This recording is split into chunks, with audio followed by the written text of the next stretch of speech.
Hi there, Tim Gray here with another episode of Tim Gray TV, coming to you this time from Florida's Birding and Photo Fest in St. Augustine, Florida. And Michael Tapes of Michael Tapes Design was kind enough to stop by, and he's going to show us something about a product that he has developed called LensAlign, which I've known about for a while and I've been intrigued by. Michael, can you tell us in a nutshell, what is it that this product actually does? What it does is it allows you to optimize the autofocus system of your camera and lens. And I say that separately because the bottom line story is this. The camera is manufactured, the lens is manufactured.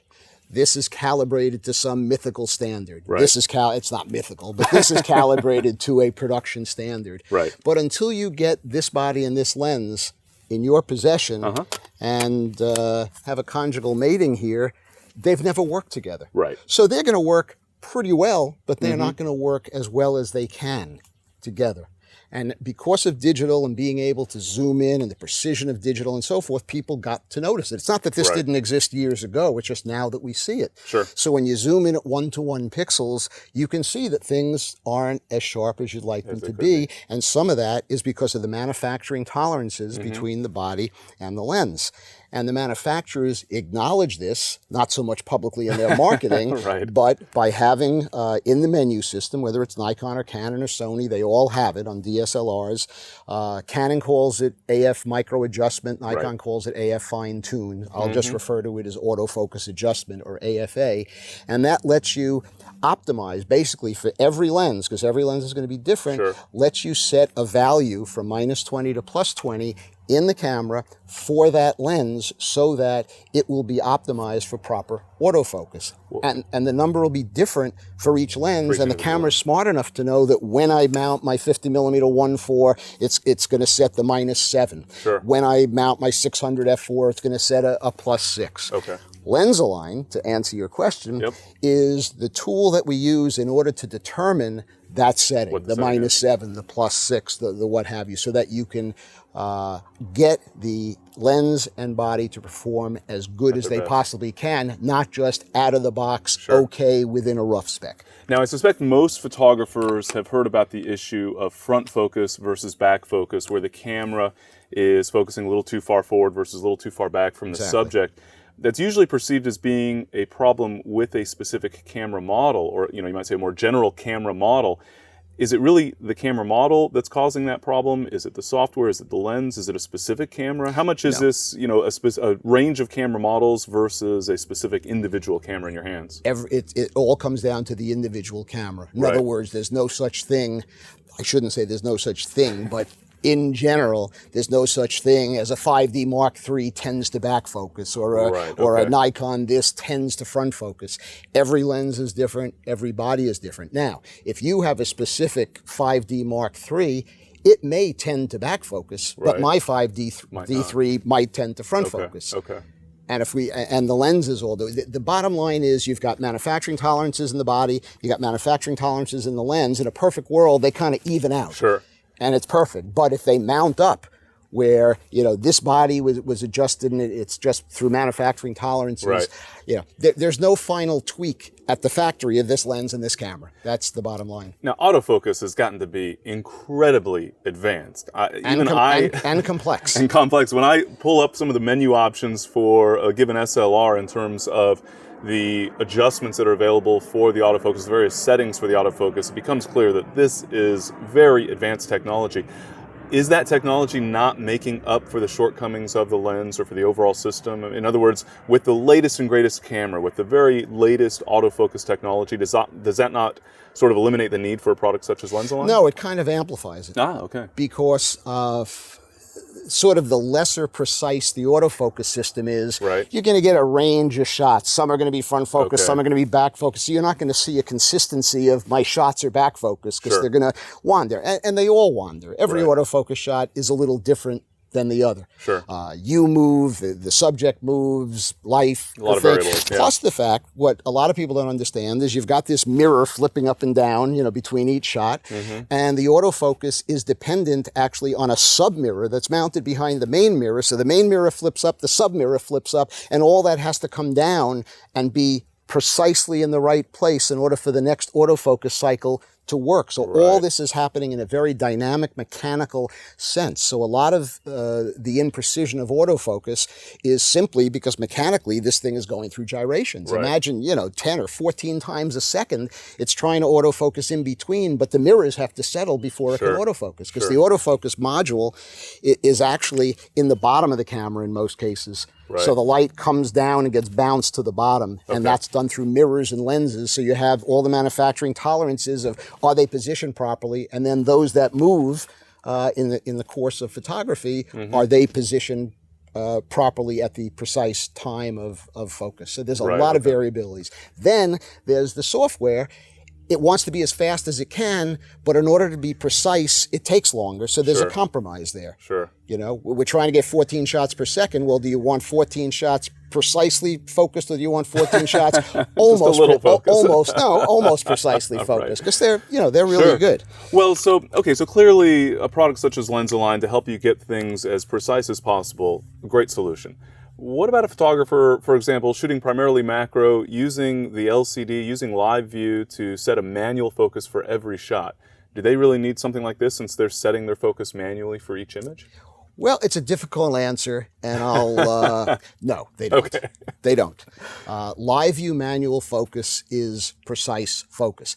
Actually, as you know, and they'll find, it isn't that easy, because you still have kind of a fly-by-wire or a clutch mechanism on the camera, and your ability to no pun intended, to fine-tune that focus on the LCD is difficult. Plus, there's a time lag on the LCD because of refresh rate, so even that's hard. Well, I'm not crazy about using my eyes, trusting my eyes to establish that focus. I'd rather trust the technology. So if we're using autofocus, then especially it becomes important to make sure that we're getting really precise focus for the camera. I think most photographers have gotten to be familiar with the fact that we can adjust the focus, we can fine-tune the focus setting on the camera itself, forward or aft. But in terms of then using LensAlign, can you kind of walk us through the basic process?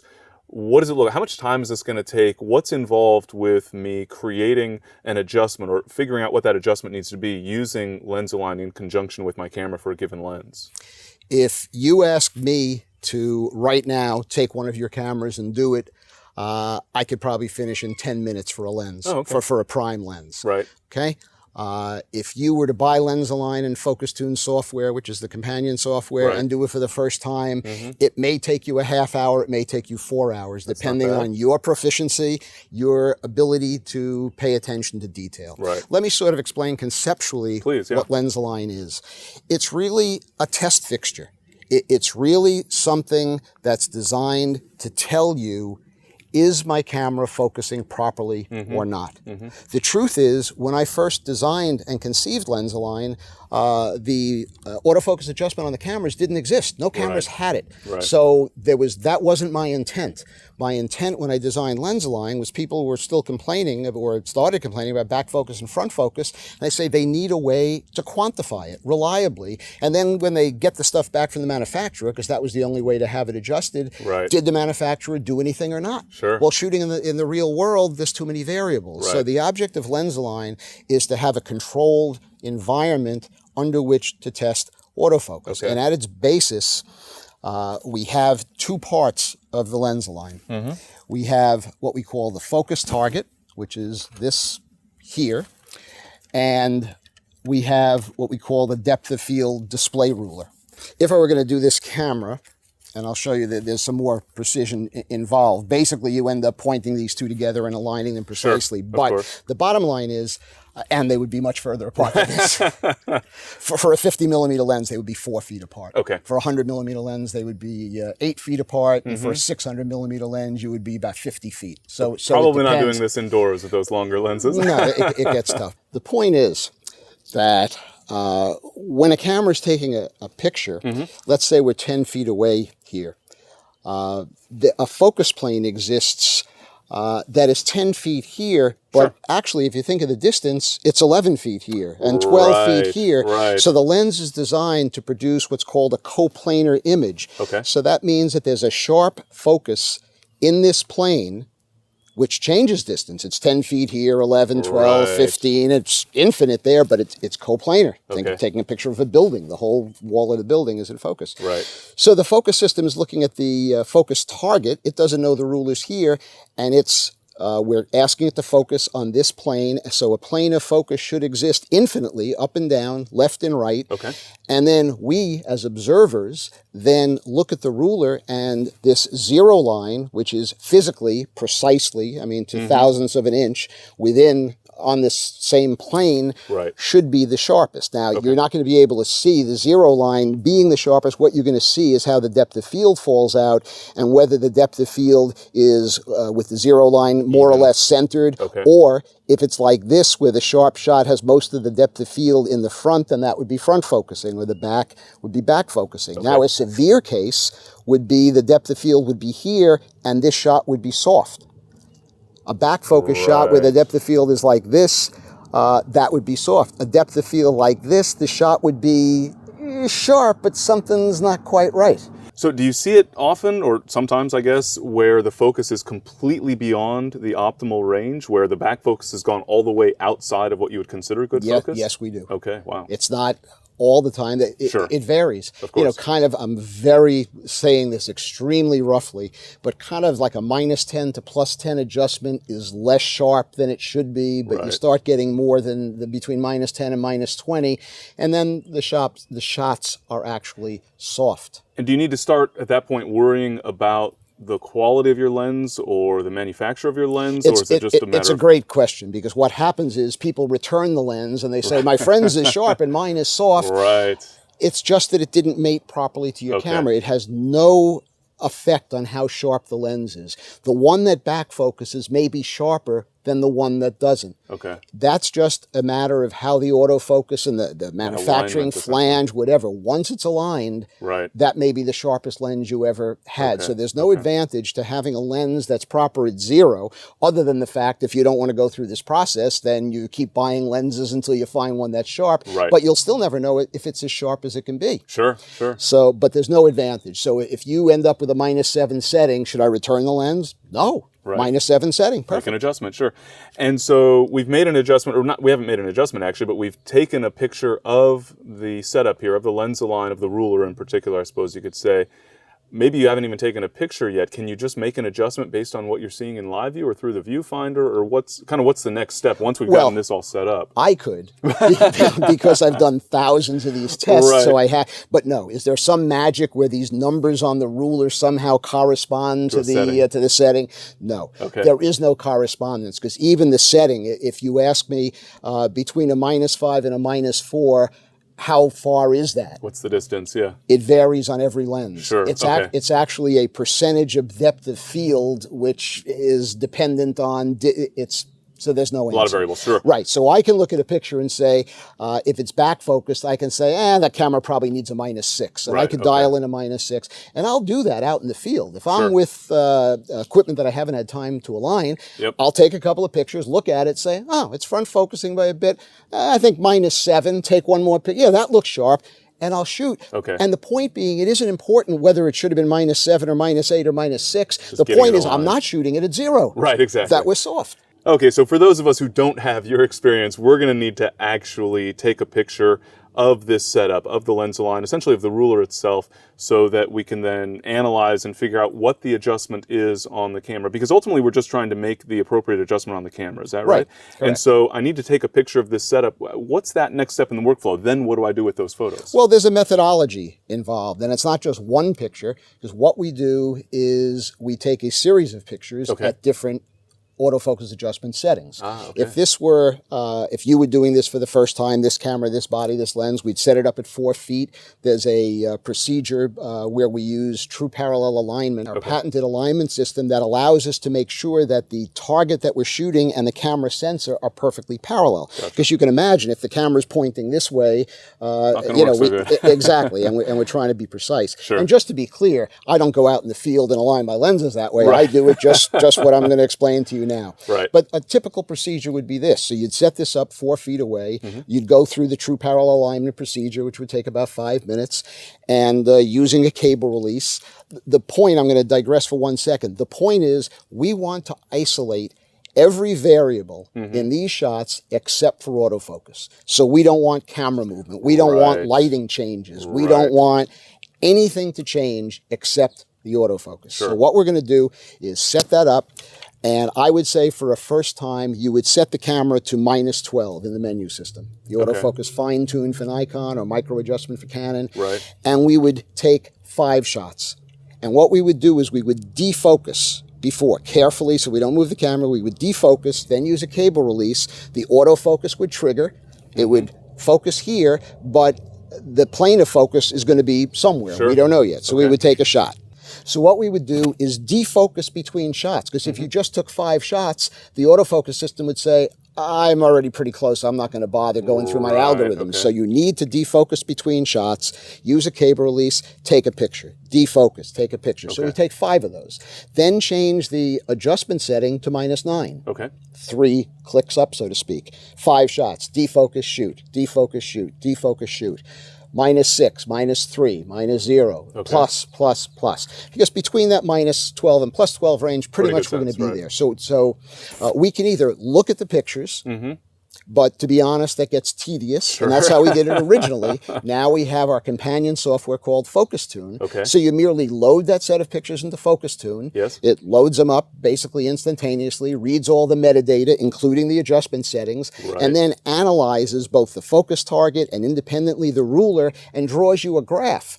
Of those, these 5 shots are back focused, these are here, these are the sharpest, etc. And then using that graph, you can look, and let's put a graph on the screen. Sure.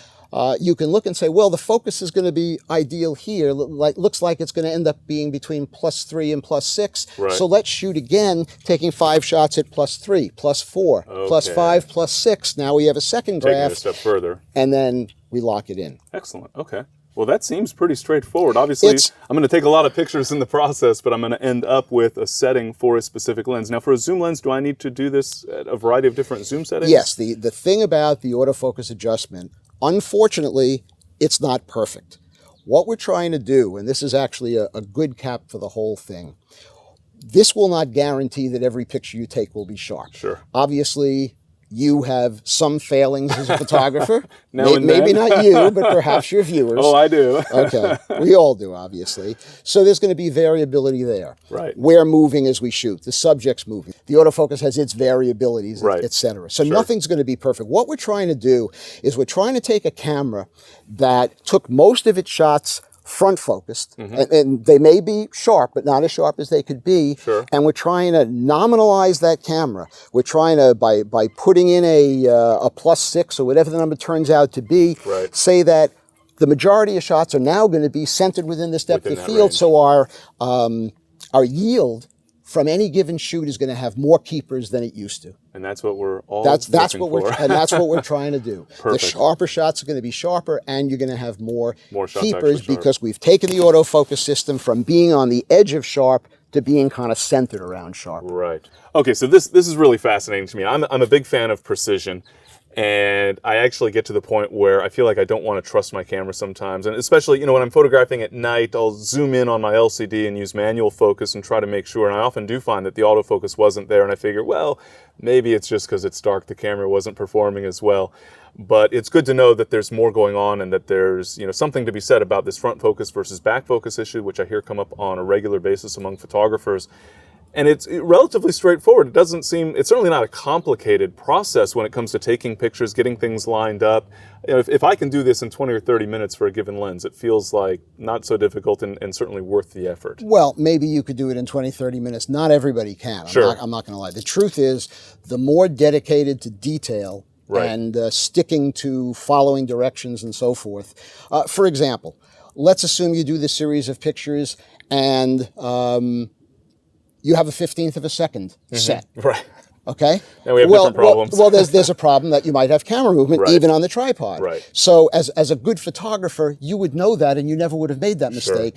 A novice might not have known that. Again, we're trying to isolate every variable except the autofocus. So I'm not going to make believe that it's easy or fast or simple. Sure. It's just detailed, and the better photographer you are, those techniques you're going to understand. You're going to understand exposure. You're going to understand all these things. Basically, we're just taking pictures. We're taking, you know, portraits of the LensAlign. Perfect. Very precise portraits, and that's the key. The other thing to remember is that this isn't for everybody. Sure. If you're taking pictures of your kids at birthday parties with a kit lens at f8, this is going to do nothing for you. Right. What this is designed to do is, especially with fast lenses, which have limited depth of field, if you shoot wide open, it's to get your pictures from being kind of just acceptably sharp to super sharp. Right. It's if you take pictures and they're blurry all the time, this isn't the problem. That's not your problem. No. So this is you know, taking it to the nth step after you've got your shooting techniques and everything else nailed down. Excellent. Let me just make mention that this does work with third-party lenses. So if you have Sigma or Tamron lenses, now those lenses kind of need it more, only because they've reverse engineered the autofocus, so they're subject to being, you know, off a little more in some cases. It doesn't make them better or worse lenses in that regard, but it just means, you know, very popular now, the 100 to 600 millimeter Tamrons and Sigmas. And I'm getting one to test. Nothing wrong with using those lenses, and they're great value. $2,000 as opposed to $11,000. That's value. But if you don't align them, not going to get the best results. Not going to get even good results. Because it's going to be amplified. All right. Well, this is very fascinating. Michael, thanks so much for taking the time. My pleasure, Tim. Where can photographers get more information about LensAlign? My website. We have a Vimeo channel specifically dedicated to LensAlign. They're on YouTube, but come to our website. We have a full support center, and we have a new version 4 coming out. We're sitting here in April, so by June 1st, there should be a new version 4, which has some added goodies in the software and some minor changes to the hardware, all upgradable inexpensively and so forth. So basically our site. Excellent. Well, thank you very much, Michael, and thank you for tuning in. We hope you found this interesting and informative. You can check out more information with the links down below. Thanks very much for tuning in, and we'll talk to you next time.